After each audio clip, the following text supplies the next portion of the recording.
Well, look what we got here. We have Masters Week. We're going to be talking up. I'm dizzy with what's going on right now for Wisdom in Golf and Golf WRX. Mm-hmm. And this, of course, is the Perfect Imperfections podcast with Sav, Moo, and myself. Hello, everybody. Hey, everyone. Let's start off. Ladies first. Man, another very, very interesting, women's amateur. Mm-hmm. What were your thoughts and feelings on that? Because you guys were staying up to date with what was going on. Yeah, we hadn't watched all of the rounds, but obviously we kept in the loop with it all. Rose won it. She was number one going into it, so she had a lot of expectations to start off with. And, after that second day, she had quite the lead going into the final round. And, yeah, I think, she had even said in interviews she had a lot of expectations of herself, of other people, lots of press stuff going on. So she said she was actually quite calm on the first tee because she had seen, all of her loved ones and stuff like that out supporting her. And she made a quick little adjustment on the back nine with her grip and kind of found her groove again. Even though she was 4 over in her final round, she still, handled it like a pro and pulled it off in the playoff, which was really cool. I remember Hideki Matsuyama winning the Masters for the first time, and man, he had to work every single shot on that back nine. And that's what it basically comes down to, right? Because the final nine is where it all happens. Mm-hmm. And there was some weather, and there was some expectations. It brings a really interesting story that I remember that affected Arnold Palmer in a big way. And it had to do with one of his losses. Mm. And somebody had congratulated him on the win while he was going up 18. Oh. And he said, "Thank you." And then he went, "Oop, I shouldn't have said that." Yeah. And then it's just amazing how these things take you right out. So it's like when somebody says, hey, if you par the last hole, you're going to play the best round of your life. Mm. And then you get on the first tee, on that final tee, and you go, okay, I got to be careful. I got to watch out. I got to make sure. Mm. And that's one of the things that you can't do in golf. Yeah. You can't make sure. Yeah. And, an attitude such as the one that Scottie Scheffler has right now is really the greatest attitude that you can possibly have. Mm-hmm. It's like, I'm going to do my best, and it's in God's hands as to what happens. Because you never know what's going to happen out there, right? Mm-hmm. Yeah. And Rose was able to make it to the playoff. Yeah. And then she took care of business in the playoff. I remember Mike Weir doing a fantastic job against Len Matisse. Mike had, played a conservative round of golf. Like, he lost his lead on the Saturday, and I know he's always a guy that comes back from behind. And he played a pretty decent round on Sunday. He had a 7-foot putt to tie to go into a playoff with Len Matisse. And he says, it's just another putt. It goes in, it goes in. It doesn't, it doesn't. I'm just going to roll it on that line. Sinks the putt. Heads to the first playoff hole, and then Len Matisse pulls his second shot left of the green on 10, and it's just very difficult to get up and down anywhere around that hole. And then, Mike had an easy bogey to win. It's just like that was the greatest moment in Canadian golf history, right? Mm-hmm. And then, you look at everything that comes with that. We're looking at what's transpiring right now with Liv and all the players that are allowed back into the fold and getting mixed up with the PGA Tour players. Man, is this going to be an interesting week. So it starts off with the girls. Yep. Then you got the drive, chip, and putt.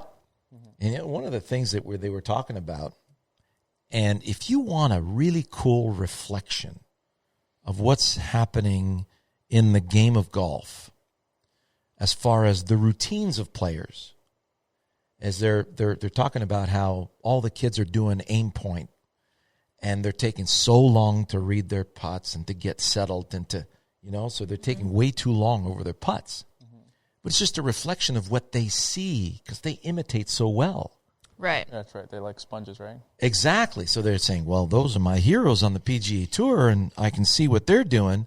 And it goes right into, the grassroots of the game, which is good junior golf. And you don't have to look very far to know where slow play is coming from. And now you've got a couple of generations of slow players coming behind us. It's going to be really difficult to get rid of that. In my opinion, you just got to go straight to the shot clock. Yeah, but I think they have to add that. They added that to baseball recently for the pitchers. Yeah. And now I think that's due for golf. Absolutely. Players, yeah. Shot clock, you have, and there's one of the things that I saw a routine with Adrian Mirunk. Yeah. Who's, I like him. I like his style. I mean, he's a Polish player. He's come up through the ranks, and he's doing really well for himself. And there was his routine. When on Instagram you see a post and it kind of repeats itself all the time, right? So I see him repeating his full backswing back to the ball 8 times in a row. And I'm going, is this on a loop or something? But it wasn't. And somebody says April Fools and all that, because it was April Fool's Day this weekend. Yeah. And I'm thinking, was that April Fool's? If that's his routine, Adrian, we got to talk. It's like you can't be taking 2 minutes over your shots. It's just not fair for anyone else in the field. It's not fair to your playing partner. I mean, your playing partners are looking at it. You have to turn away and going, are we done yet? And they come back and no, he's still doing the same thing. And I'm sorry, but that's theft. You're stealing time away from other players, and you're stealing their routines, and you're stealing their rhythm. And so we really have to be careful what we present to the kids. Right. Because they're following us. We're leading the way. Yeah.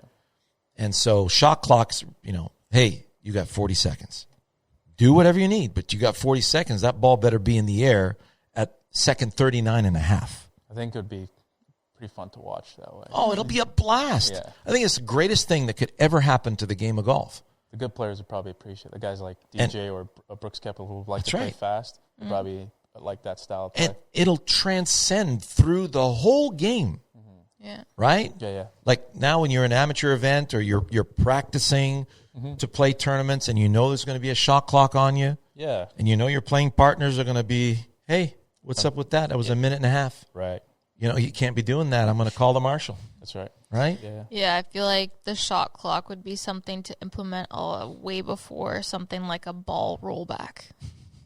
Right. Oh. Yeah. I feel like that's true. Thank that you, was like Savannah. Oh, my God. focus on the wrong stuff. That's wisdom right there, people. Yeah. Right? I mean, some things are just common sense, and I don't want to come across as like harsh, but I mean, the writing's on the wall when you see all the players being like, why is this even a conversation? Like, why would ball rollback be like even a thing?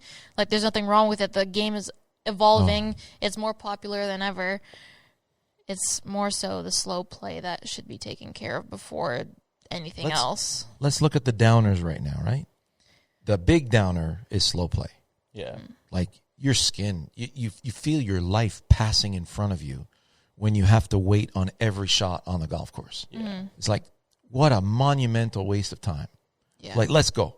That's why like tournament golf is hard, especially when you're coming up the ranks. Yeah. Like even some of the tournaments that I played in, I was like, this is You know what this Mo? is too You know long. what Mo used to do? What? Mo Norman. What? He would lie down in the bunker. It's like, oh my God, and just fall back and lie down in the bunker and go, are we done yet? Can we play now? Right. Yeah. Oh yeah, he Wow. would just. I mean, his antics were unbelievable. I bet. That's He funny. is. Right? Isn't that Because funny? I've seen some videos of him. He's a character. Like, Isn't he? Yeah. He's one of the most lovable individuals I've ever been around. Really, he's adorable. Yeah. It was cool when he'd call shots. It's like, oh, here's 260. Here's 170. With one club too. It was wild to watch. Yes.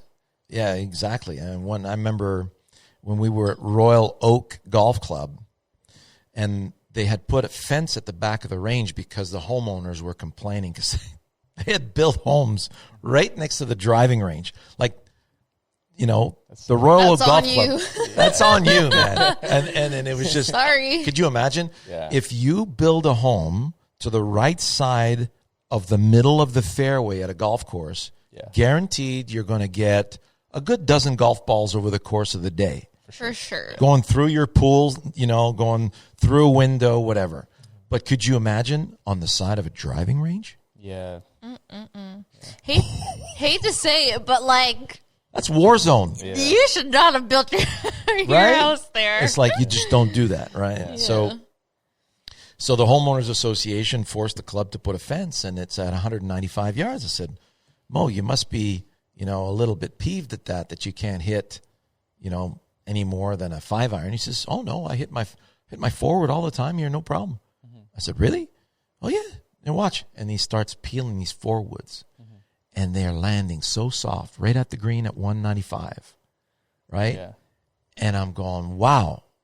So, and that's one of the things that, Tiger and Payne Stewart at the time, the guys who work on their rhythm and are really good with their rhythm, it's like we've talked about this in a lot of our videos. You should be able to hit your 8, 7, 6, 5, same distance. Right. Yeah. Yeah. Right. Yeah. And it's a really important thing for you to practice. So I mean, Mo exemplified that with what he was doing. So, but anyways, slow play, man. Yeah. That's number one priority. Forget mean, about the ball for now. Let's go. It's a consistent theme no matter where you are. Like, no matter what golf course you're playing, no matter if it's a tournament, if it's not a tournament. I mean, even here at our club with the surge in membership. Yeah. Oh, man, last year I feel like we played less rounds of golf because we just couldn't stand playing a 5.5 hour round. It was like, this is a waste of my time. What really took the air out of my balloon is like, I go out at the end of the day. Yeah. It's 5 p.m. and we're waiting on every shot. Yeah. I'm going, sorry, folks, but I'm out of here. No. It's wisey for me. No, I remember that last year we went out and played on a Sunday at we teed off at 4:45, 5 o'clock. And by the time we get to hole 2, second shot, we were waiting, and I was like, and then when we got to two groups on hole number 4 at the tee box. Yeah. Yeah. Because that's that bottleneck that always happens, but usually that's earlier on in the day and kind of like midday. Like Goombai. Oh, yeah. We pulled up to the 4th hole, that par 3, and there's 2 groups waiting. We're like, we're done. Yeah. Yeah, exactly. the best time to go was in the mornings. To avoid you got to be the first one out. Yeah. We're that's the only time to play now, actually, right? We get up at 6:30 and or we get there at 6:30. Get there at 6:30, yeah. We're and the greens are ready, But the only problem with that is everybody wants that tee time now. Everybody wants the early. Yeah, there's a lot of guys who are out there early. Okay. Well, I'll just bring Moo and tell him, sorry, we got the tee box. Yeah. Do you want Moo hitting into the back of you? I don't think so. Moo wants to play now. Yeah. That'd be funny.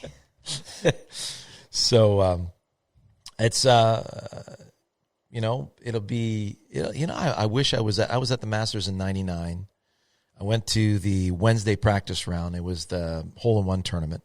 That'd be pretty interesting. Oh yeah. Are they gonna that hole-in-one, the par 3 tournament? Are they bringing that back with the kids and stuff this year? Because well, yeah, it's so cute to see the kids in their caddy outfits, right? And the wives, and so they did modify a lot of the holes on the par 3. So I'm wondering if they will have a par 3 tournament this year. I thought. Well, I only asked that because I think during one of the COVID years when it was coming back, they had scrapped it. Maybe was that a thing? I don't remember. 2023 Masters par 3 tournament.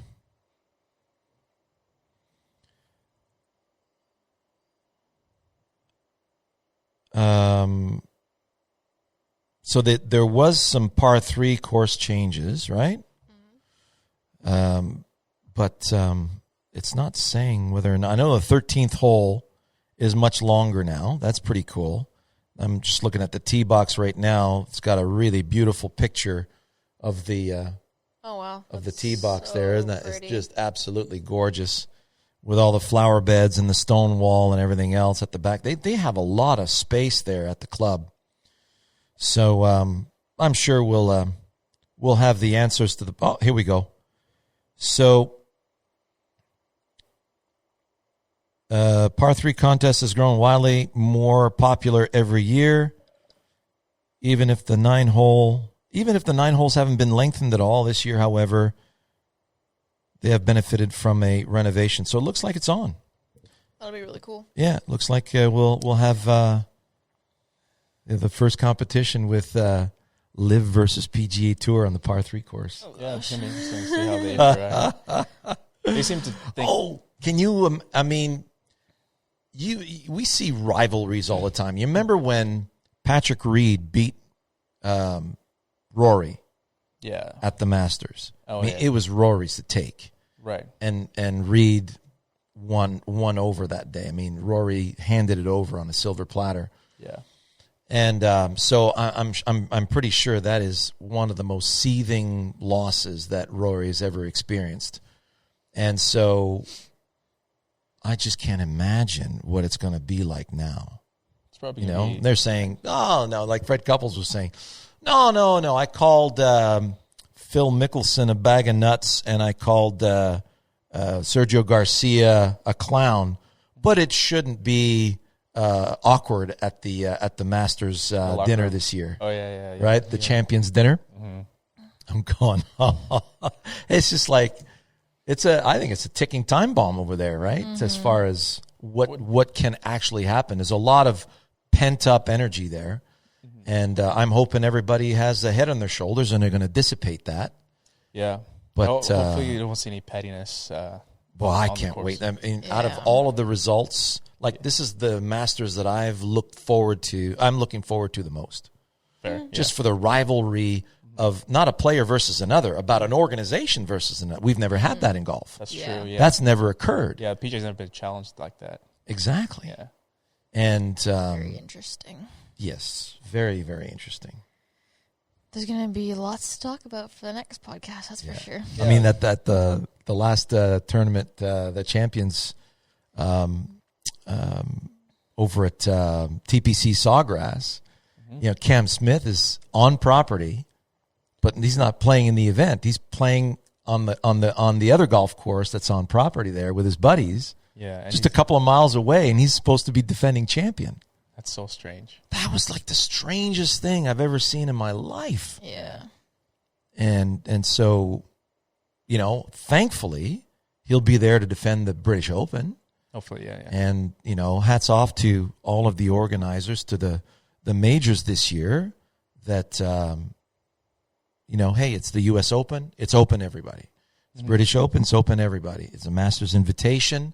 We're going to adhere by our previous year's qualifications. Mm-hmm. So, the past major winners for the last, since 2018. Mm-hmm. And they're in, the guys who played and top forward in the majors last year, top 12 from Masters last year, and obviously all of the past champions at the Masters. Yeah, I feel like it's important to have all of the best players there, regardless big time. Of politics. I mean, big time. The Masters is the most coveted tournament. You want to have the best competition out there. Absolutely, and in this year, you don't want an asterisk next to your name when you win a major. True. Yeah. Right. Mm-hmm. Oh yeah, you won a major, but yeah, you don't want that. Yeah, it just so happens that 20 of the players that are the best in the top 50 in the world weren't there. Right. Mm-hmm. Right? That just gives everybody an excuse to be like, oh, you didn't really win. It doesn't really mean that much. Yeah. Yeah. It's true. Yeah, you want all the best ones there. Yeah, so that's why, the event at TPC, that's an asterisk. Yeah. Because a lot of the guys weren't able to play that event. Or defend their title. Exactly. Yeah. Yeah, which is unfortunate for the guys that are still on the PGA Tour, because then it just, it just creates question marks around them, right, for no reason. Yeah, it's like, are you really that good or not? You're not giving them the credit they deserve, right? Yeah, but I'll tell you one thing, though. The play right now on the tour, on the PGA Tour, it's competitive. It is spectacular. It's tight. It really, it's like the highest level I've seen in a long time. When you look at Tiger and the rest of the field, but now the rest of the field is all at the top. I mean, there could be 10 players that could win a PGA Tour event at any given time. Yeah, it's hard to pick who's going to win the Masters. Number one in the world is like, you're playing musical chairs. Yeah, that's it. Right? Yeah. It could be anyone's game right now. So it's really exciting. I mean, it's kind of cool that now there's more room for more talent on the tour. Yeah. Do you know what I mean? Okay. Like, now that there's another, like, an added league, right? There's more opportunity for more guys on the PGA Tour, which is kind of cool. And that means there'll be more opportunity for Korn Ferry play. Exactly. More players to come up the ranks. So yeah, there's a lot of players that have been able to benefit from that, and a lot of them are taking advantage of it too. For sure, they're doing really well. The talent was also showing, like, everyone's kind of bringing up the bar. Everyone's kind of not doing the same thing, but they have developed their skill to a point where it's very hard. It's like hard to differentiate who has like the edge. The edge, right? So everybody's pretty sharp. Yeah. I was watching an interview today with Jason Day in his press conference at the Masters, and he's talking about how, man, I just have to be patient. I feel like I want it now. I know I've got it. I mean, everything feels good, and it's just a matter of putting it all together at the same time. Yeah, and it's a process. Yeah, that's true. And that's basically what I'll tell any amateur player out there. If you're, let's say, a 25 handicap, and you feel like, hey, my ball striking is more like a 10 handicap. Absolutely, could definitely be the case, but the rest of the game's got to be there, and the experience, knowing what option you have in front of you. So you say, okay, pins in front, it's 170. 170 is my 7-iron. Take the 7-iron out of the bag. Wait a second. It was a little crosswind. That's a quarter club. And you feel that. And you feel like, okay, I feel like I'm going to have to really nut this 7-iron to get there. And you don't realize that when you say those things, you add tension in the machine. I mean, it's such a mental case, a mental game. So if I say, okay, what about 6-iron? You hit the 6-iron 185. So 185 is center of green. Center, maybe back of the green. So now you can relax, right? Because you get plenty of club to get there. Yeah. So you make a smooth swing. And if you know how to make a smooth swing, meaning you perform your task with the amount of club you've got plenty of. So I'm going to send my grass clippings that way with some nice momentum. So you're through the ball and not steering the ball. That's the difference between Wisdom in Golf and a lot of other organizations. So you know how to soften your task. A task is something that's always going to take you through the ball and towards your target. So now when you say, okay, I got plenty of club, I got my task, then you don't feel the need to make sure. That's a huge edge. And when you get that kind of wisdom, that's when the scoring comes. But you say, hey, I'm hitting the ball pretty good, but certain situations on the golf course are forcing you, or not forcing you, but you're not aware of what's happening, and you're not aware of how it's going to affect you, and you make bad management decisions. Those are the ones that bite you in the butt. It's not poor technique. And then somebody's going to say, oh, you swung too fast on that one. Okay. Did you do that on purpose? I don't think so. So why did you swing so fast? Well, I was trying to make sure I was going to get there. Right? And then that little extra oomph that you put in there is putting you behind the 8 ball. Then your timing goes away, and then your kinetic chain stumbles, and then you make an errant shot that goes crooked. And then somebody behind you says, well, your arms outraced your body. You're not turning your hips. You should focus on turning your hips more. Mm-hmm. Now you can basically kiss the rest of the round goodbye. Yeah. Yeah. Right? Mm-hmm. Yeah. And it's pure insanity. Yeah, the mental game is the part that a lot of people forget about in terms of just like mindset and focus. When you mess up off, like majority of the time, people are like, okay, well, what did I do wrong? What's wrong with my swing? What's wrong with this? Blah, blah, blah. And they're not really getting the right focus out of it. Yeah. I remember Brooks Koepka coming down the stretch in one of the majors he won, and he pulled a couple of shots to the left, and, they took video of that. And his coach says, look, your hands are out racing your body. Mm-hmm. And you got to really focus on turning your hips. He had a terrible round the next day. I mean, he was, scrambling from everywhere. It took him everything to win that event. And it wasn't like when he beat Tiger in 2018 in one of the majors where he was just out busting him off the tee, and there's no way you could beat him. Yeah. Where he was very beatable that day, mm-hmm. and you could see his whole timing was off.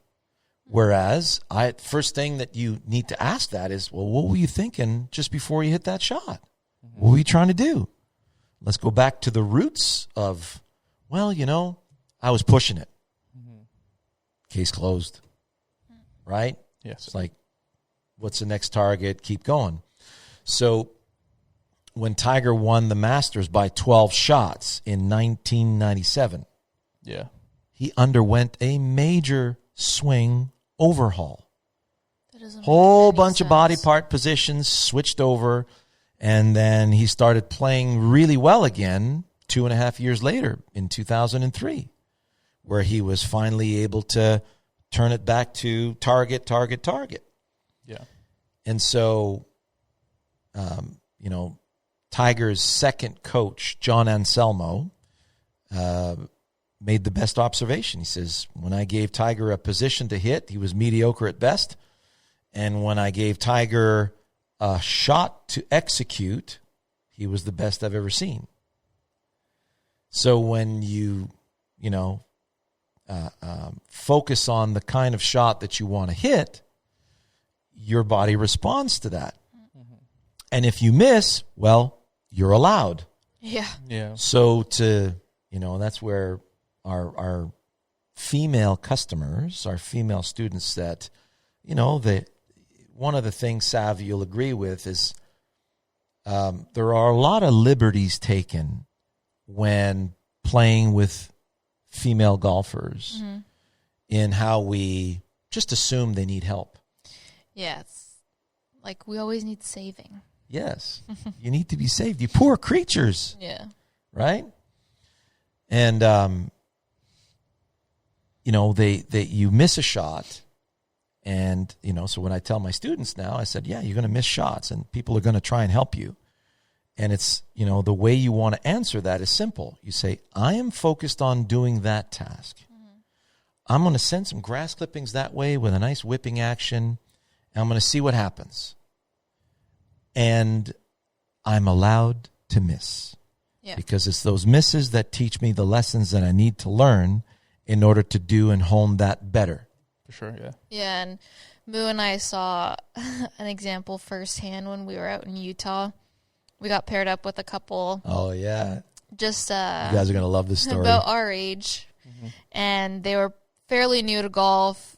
The wife was super new to golf. Mm-hmm. And the husband had been playing for a couple years, he said. Yeah, he was pretty green as well, too. Yeah. And I've never really experienced the whole husband-wife dynamic firsthand out on the golf course. And I mean, bless them, they were super cute together. They got along really well. They didn't get mad at each other at all like that. But every time she'd miss a shot, it'd be like, okay, we have to do this, this, and this. Or when she was over her shot, it'd be like, okay, keep your eye on the ball. Don't move your head around kind of thing. Mm.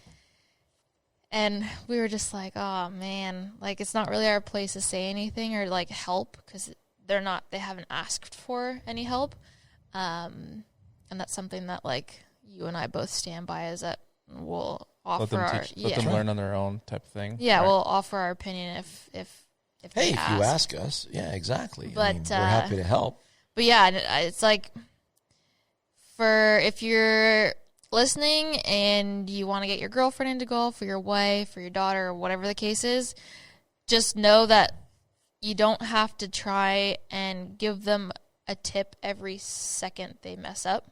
That's right. Because they are allowed to mess up, and the only way that they are going to kind of absorb the feedback is by absorbing their own feedback, not the feedback of others, because it's important that they experience all the sensations for themselves and they learn from that on their own. The only thing that you need to do is just continue that you want to be trying to hit out towards your target. Well, it's a task to target, and that's where the thing that you want to hone a skill with is, hey, the club is a grass cutting tool. Cut some grass in the direction of your intermediate point, and get really good at cutting grass that way. Mm-hmm. And sometimes you'll miss the grass, and sometimes you'll chunk too much, and then sometimes you'll get it just right. That's like playing darts. Sometimes you'll hit it low, sometimes high, sometimes a little side, and then sometimes you'll hit the bullseye. Mm-hmm. And when you do that, just throw the dart, do that for an hour a day for 2 weeks, you'll be 15% better in 2 weeks. Mm-hmm. But nobody's standing beside you making sure, hey, keep your eye on the bullseye and really make sure that you line up your elbow and your wrist, and right? Yeah. I feel like golf is one of the sports that is overly critical of when you make mistakes. Yes. And there's always like a fix, or there's always like I need to go help and save you kind of thing. It's like, you look at any other sport, they make mistakes all the time, right? I mean, that's how you learn. Like, you have to embrace the mistakes. We're adaptation machines. Mm-hmm. And so you got to know what it feels like to top a ball versus flush a ball. Yeah. And then you get on the range and you go, hey, there's my flush. Oh, I topped it. That wasn't flush. That was top. And then the brain goes, okay, I know what the difference is. Mm-hmm. And then you're back to flushing. So that's why, sometimes you get on a nice rhythm on the range, only because you're comparing what you're doing to your benchmark. Yeah. Always, yeah. Right? Mm-hmm. So, and that's the cool part. Golf gets you because you flushed this shot best you've ever seen in your life, and it's like your eyes are like dinner plates, and you can't believe you actually did that, and now all you want is more. Yeah.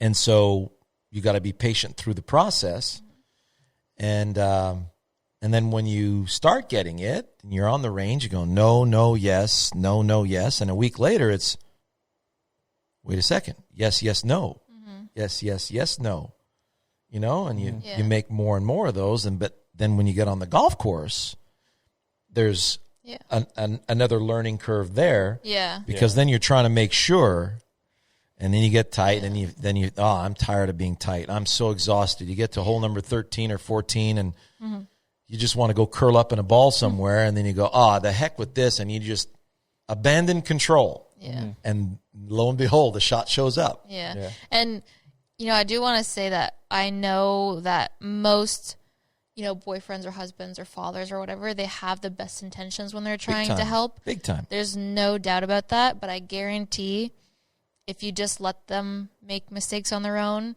they will. And because I know that they try to help so that the women enjoy it more. They feel like if they are able to help them, their partner will enjoy it more and they'll stick around more.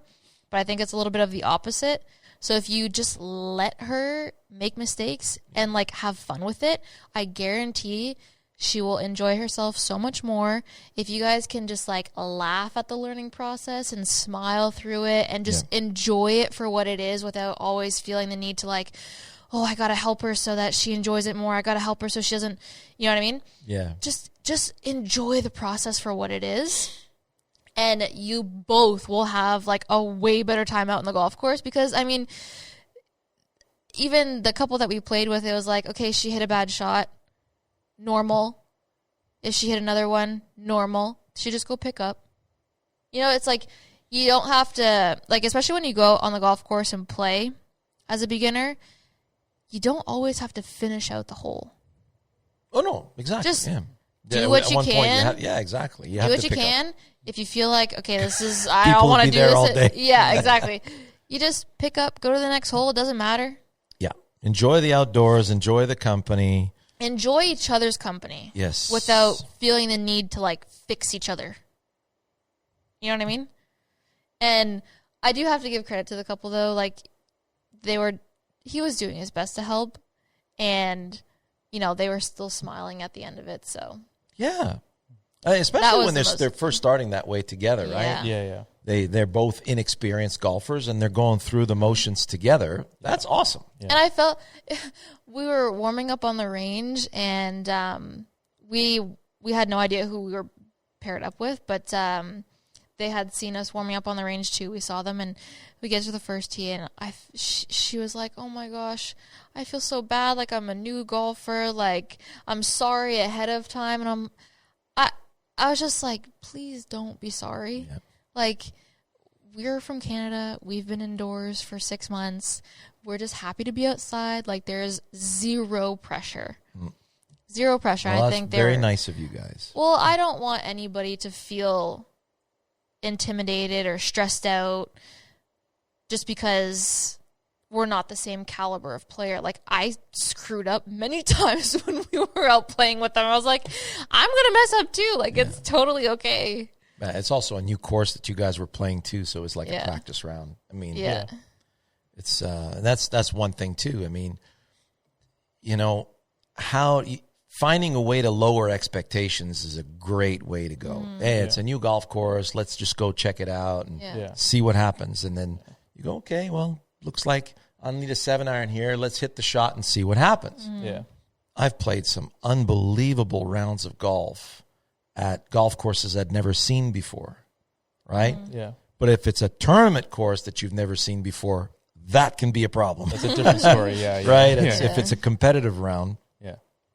I didn't usually have the same luck because trying to make sure. Yeah, it's a different chemistry operating in your body when you're trying to play. Like I would drop what I'm doing in a heartbeat and go back to what you guys are doing right now with the knowledge I have right now, the wisdom. Wish I could bring that wisdom back and apply it to my competitive rounds. That would be the coolest thing. Right. Yeah, for sure. But I can't, I really can't complain for the joy that I have making other people happy in this game is it's second to none. It really is. So there was one I did a Q&A on my Instagram yesterday. And there's a couple questions about speed sessions that I didn't really know how to answer. But I referred them to your website. One of the questions was, how many shots should you hit in a speed session as a beginner to speed training? Oh. And I said, well, I'm not the expert. You should ask Moo, but you should have like some sort of guide from somebody who knows what they're doing. Do you have the age of that person? No. So that's why I was like, okay, yeah. Depending on the age, it definitely affects how many balls you can hit. Like, say someone who's 50 and above, it's going to be somewhere around 50 to 60 shots. Yeah, I agree with that. For the speed session, and I'm pretty toast after 50 shots. Yeah, and then anyone say 30 or younger, that would be anywhere upwards to 75 to 100 shots. Yeah. Granted, there'd be like from what I do, I have a different system. Some people just hit ball straight, but there's exercises you do in between. Yeah, and that I incorporate with the speed session to fine tune the feel of the release and fine tune the feel of the kinetic chain. Yeah, and that's something that I've been doing with Sherwood and clients. I really appreciate that, Moo, and I really agree with that, and it's something that is really cool that you came up with, with your own personal training. Yeah, it's like a race car. you put it out on the track, right? and it goes through a race. The first thing you do when that car's finished the race is tune it up, Yeah, right. fix the timing, so what you're doing in between some pretty serious, it's like a drag race, right? Yeah. So I would say speed training is like a drag race. Yeah. So you do 5 or 6 runs, and then you got to tune the engine. Then you do 5 or 6 runs, you tune the engine again, right? That's it. Yeah. And that is exactly what should happen. Yeah, because like the first 30 shots are not the same as shot 60 or 54. That's the thing. Like you're telling you guys, this guy has. You got to go to his website. Go through wisdomandgolf.com and go to Wisdom and Movement. Yeah, that's right.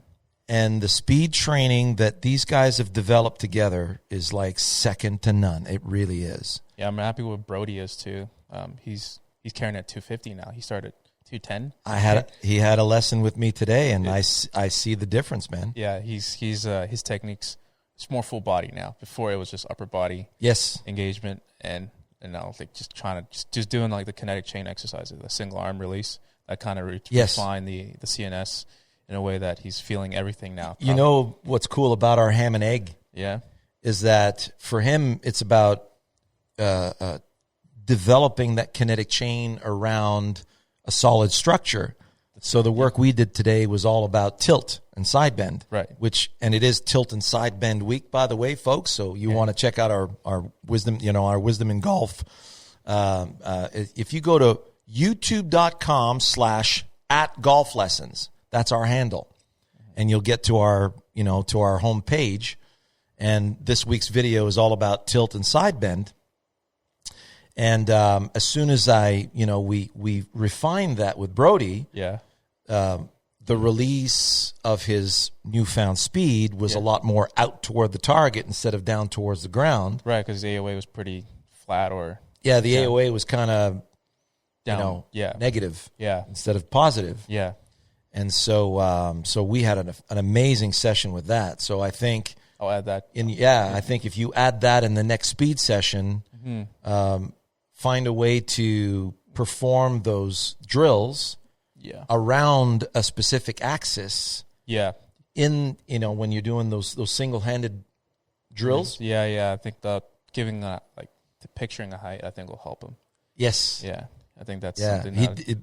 By the way, he said that he went and played after he had a trip to Africa. Yeah. He said he was doing a project, and he came back and he said he had one of the best driving rounds. Yeah. Back in because no expectations. Yeah. He went out and just busted his driver. Yeah.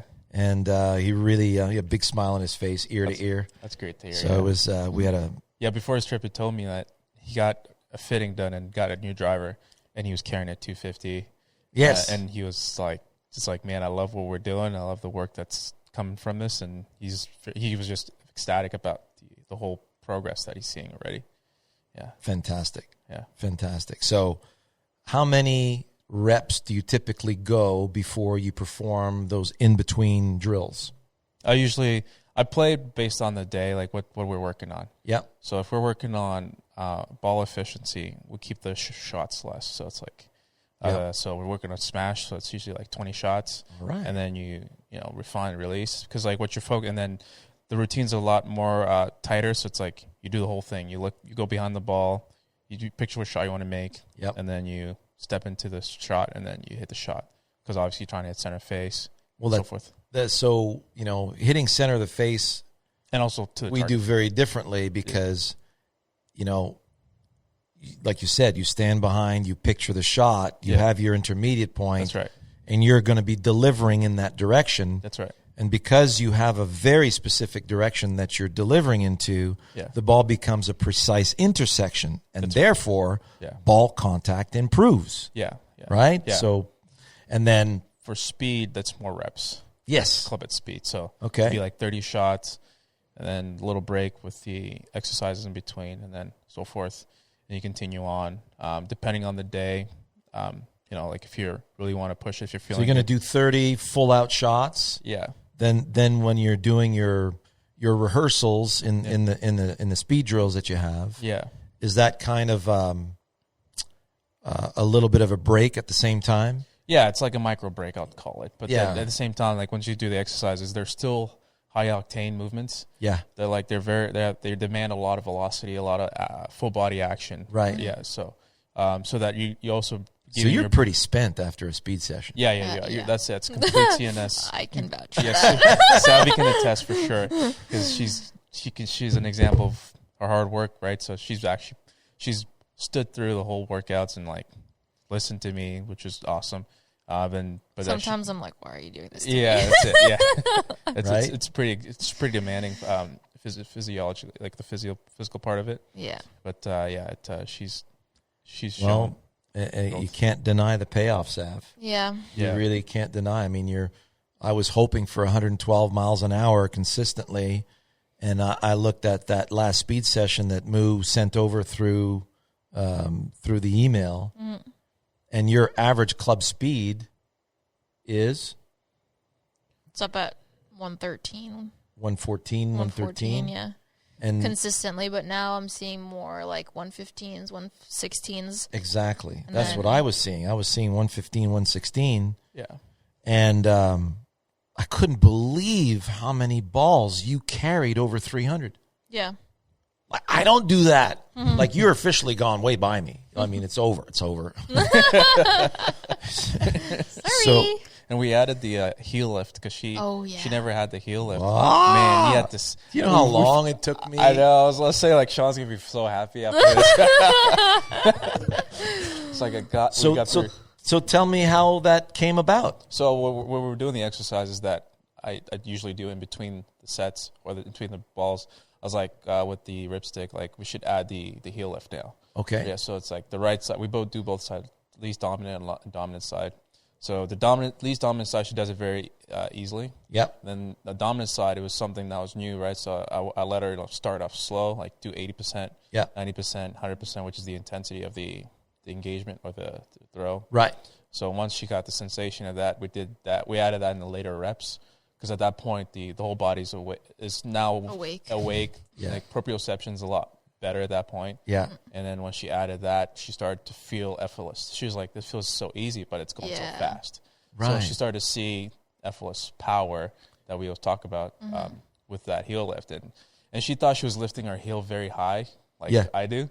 It was just like this, like a few inches off the Right. ground. Yeah. And obviously the sensation It's is a little perception, right? Yeah, Compared to what you're used to. Yeah, that's right. And, you'll feel like when you to put it in competition, it may take you a couple of competitions. Yeah. Because you always get just a little bit tighter, and you always want to make sure, and you want to hit that grid and all, which is fine. Yeah. You But know? I think the swinging like right hand, because I lift my heel super naturally when I swing right-handed Yeah. with the ripstick. When we do those reps in between, it's like I can't not do it. Yeah. So I think having done that for a couple of speed sessions, it was easier to implement the heel lift on my left-handed swing. The dominant side, yeah. Because it was like kind of a movement pattern that I was getting used to a little bit. Yeah. So that kind of helped a lot. Well, for me in my left-handed swing, I don't have your flexibility, Sav.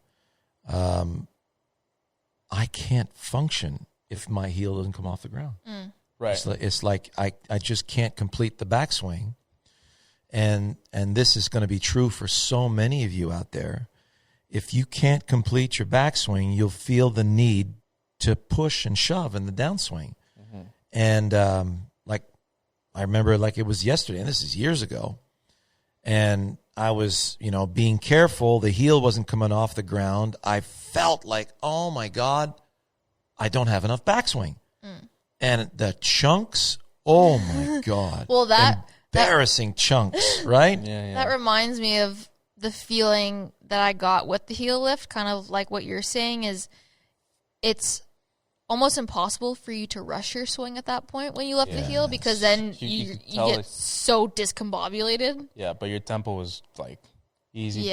It was like, what's his name? Oh, It helped my tempo so much. Oh man, it looked. Yes. I can't wait for you to see it. because it's a walking drill. Yeah. And you know what was funny too? Somebody commented on, because I had posted my 116 PB, which was like, whoa. Yeah. And then I posted the 117 with the heel lift, Yeah. and someone had mentioned the 117 looked easier than the 116. Yeah. because of that heel lift. Yep. Yeah. And that's how I felt too when we were doing the speed session. I was getting that 115, 116 more consistently, but it felt like I was like doing nothing. Yeah, it was fun to watch. It Yeah. was just like, it was blowing your mind. I was Yeah. like, yeah, this is something that's going to be Right? dangerous for you. Proud daddy. Proud daddy. Kind of Look like at you go. It was like Ben Hogan. Yeah. In terms of full body turn and everything. It looked really good. Yeah, Moo knows what he's doing. Yep. There you go, man. He's just taking it and he's running with it. Yeah. Right? You're in full stride with it, man. It's a beautiful thing. Thank you. That is. So we certainly hope that you go and visit Moo's website. Yep. And it'll be amazing, not just for your technique, because it's pure wisdom in golf. Yeah. Right. But it's going to benefit your game like you wouldn't believe.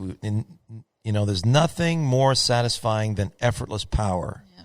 You feel like, oh man, I got everything I need to pummel this thing. Yeah. Yeah. You'll find Pummel. the website's linked in literally everything, all the YouTube videos.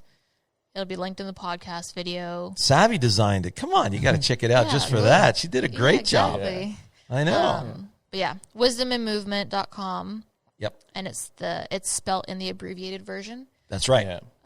And if you can't spell the abbreviated version like me, go to wisdomandgolf.com It's not and that hard. go through it that way. I know. I've gotten used to it. Yeah. WZDMN Yeah. Yeah. MVMT. MVMT.com. Yeah, it's super easy. It's Super just the easy. abbreviated version. Is there It's anything else you want cool. to add about the side bend and tilt in terms of? No, hey, side bend and tilt weak. Listen, Yeah. this is our new strategy, and I'm going to end with this. It's been a little lackadaisical about, when you've seen your Facebook and your Instagram staying at exactly the right the same amount of subscribers all the time, you're going, why bother? Right? You just stay with what you do best, and our YouTube channel has been incredible, and it's constantly growing, and it grows in spurts, of course. And now we're saying, okay, let's, we're going to use social media because of the short versions. Mm-hmm. So we have our full-length video that's going to go in every Sunday morning, 11 a.m. Eastern. Yeah. So Sunday morning, especially this week's Masters, you don't want to miss it. While you're getting your tea and coffee and all that stuff together, or your brunch, you go to wait for our video, and then every day we're going to have a video on Instagram, YouTube Shorts, LinkedIn, and Twitter. It's going to be a minute-long video that is going to reinforce what you're about to see in the long video, and it's like mini notes, if you will, of all the important aspects of that video. Yeah, all the tasks, So all the drills, yeah. more organized, more efficient, just like our swings. So Yeah. that's the plan. We hope we can stick with it. I'm getting a little bit more adept at using my telephone to post all that stuff, thanks to Sav. And so keep your eyes open. If you're not with our Instagram, or if you're an Instagrammer, make sure you subscribe. Is that what you follow? Follow. That's follow. Yeah. See, I'm still a little green behind the ears on that one. Mine's golf w.smc, and Moo's is wisdom and movement. Yours is wisdom and golf. That's it. So At Wisdom and Golf. The handle on YouTube is at Golf Lessons, so that's really easy. Yeah. So with that, everyone, have an amazing Masters. Can't wait to talk to you about it next week. I mean, we're going to have so much to talk about next week. Yeah. It's Yeah. going to be nuts. yeah. So everybody have a blast, and we'll talk soon. All the best. Take care.